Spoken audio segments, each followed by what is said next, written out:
Notre jardin, donc avec Claire de Matos qui est architecte, est né justement du croisement de deux points de vue, de deux apports différents, celui d'un plasticien et d'un architecte, sur la thématique des jardins extraordinaires et des jardins de collection. L'idée sur laquelle on s'est rejoint, c'est le côté un petit peu précieux, unique de notre projet, dans le sens où les plantes qui sont présentées le sont au milieu d'un espèce d'océan de sable, donc qui représente un petit peu, qui fait ressembler notre jardin à une oasis qui sortirait comme ça de nulle part, et qui présenterait des plantes rares et précieuses de par leur possible rareté dans le temps à venir. Parce que donc ce qui marque aussi le jardin, c'est l'absence de présence humaine. C'est-à-dire qu'on a beaucoup de plantes grimpantes retombantes dans les deux premières terrasses, qui marquent et vont marquer sur l'ensemble par leur évolution, par leur croissance sur l'ensemble du festival, une espèce de structure un peu laissée à l'abandon.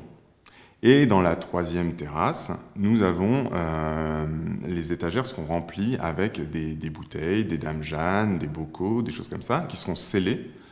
Les plantes qui seront dans ces bocaux n'auront pas besoin d'apport d'arrosage extérieur, même d'arrosage par la pluie ou la rosée, etc. Elles fonctionnent toutes seules et elles vont croître toutes seules dans ces bocaux.